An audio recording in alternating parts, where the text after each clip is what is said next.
সদর হাসপাতালের দৃশ্য একটু দেখাচ্ছি আপনাদের। দেখেন, বৃষ্টিতে হাসপাতালের চিত্র দেখেন আপনি। হাসপাতালে যে পরিমাণ পানি জমেছে, পানি নিষ্কাশনের কোনো ব্যবস্থা না থাকায় বৃষ্টিতে পানি জমেছে, দেখতে পাচ্ছেন আপনারা। দেখেন কি পরিমাণ পানি সদর হসপিটালের ভিতরে, সাইকেল ধুয়ে নিয়ে আসি বৃষ্টিতে। মানে কি বলবো, দেখেন চারিপাশে শুধু পানি থই থই করছে। এটা হসপিটাল না, এটা মনে হচ্ছে নদী। এটা একটা নদী মনে হচ্ছে, আসলে হসপিটাল না, এটা একটা নদী।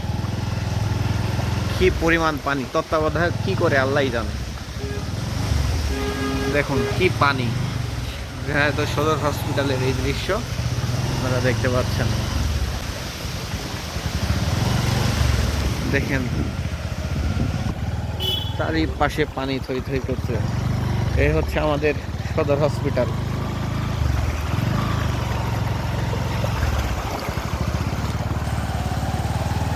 বিকালে একটু বৃষ্টি হয়েছে, সেই বৃষ্টিতে এত পানি জমেছে। আসলে হসপিটাল কর্তৃপক্ষর উদাসীনতায় আজ এই অবস্থা। দেখেন রোগীর স্বজনরা,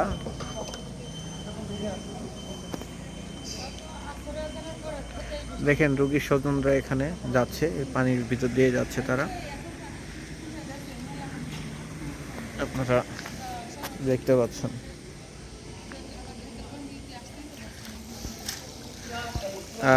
এটা বলবো তত্ত্বাবধায়কের উদাসীনতায় আজ এই সদর হসপিটালের এই পানি জমেছে।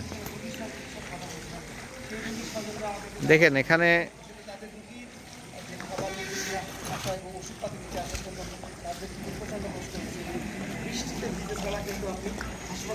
দেখেন রোগীর স্বজনেরা কিভাবে যাচ্ছে।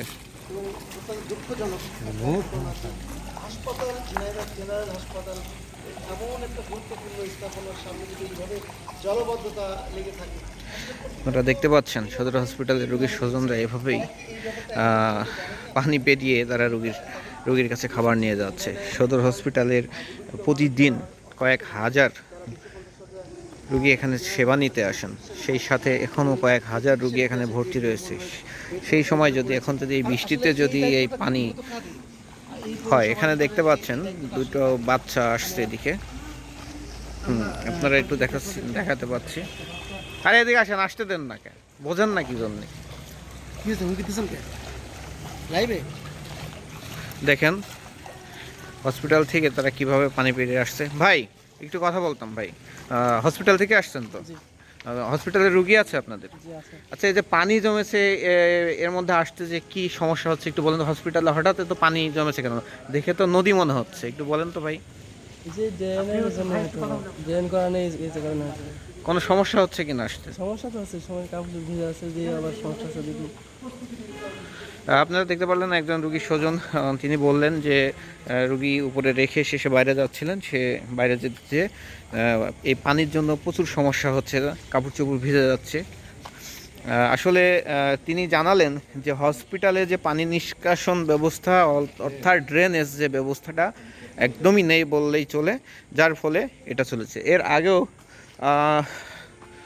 এই অবস্থা, এর আগেও একদিন আসছিলাম, এসে দেখছিলাম যে এখানে যে সব ট্যাঙ্কিগুলো আছে, যে অর্থাৎ ওয়াশরুমে, সেই ট্যাঙ্কিগুলো ওভারফ্লো হয়ে সাইডে সাইডে পানি জমে আছে, কিন্তু তত্ত্বাবধায়কের উদাসীনতায় সেগুলো কখনোই কোনো করা হয় না।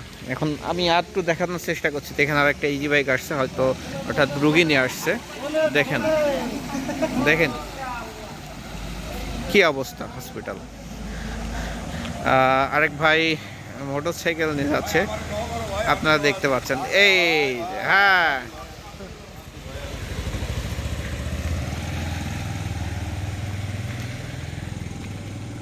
গুছিয়ে টুছিয়ে যাচ্ছেন একটু।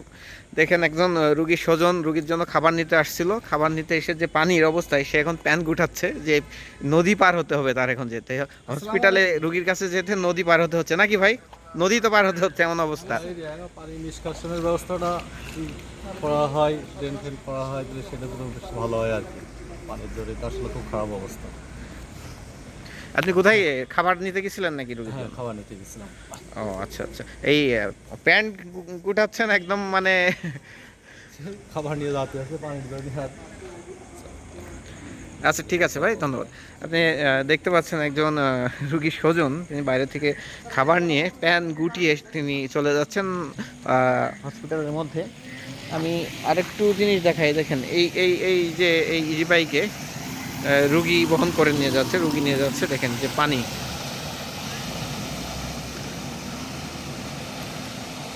হাসপাতালের সুপার সৈয়দ রেজাউল করিম স্যারের সাথে কথা বলছিলাম। উনি আসলে উনি যেটা বললেন যে এই ব্যাপারটা নিয়ে কিন্তু উনি ওনার ঊর্ধ্বতন কর্মকর্তাদের সাথে অনেক আলোচনা করেছেন, কিন্তু আসলে কোনো সুফল আসেনি। উনি আমাদেরকে দায়িত্ব দিচ্ছিলেন যে আপনারা স্থানীয় পত্রিকা বা নিউজের মাধ্যমে নিয়ে আসেন।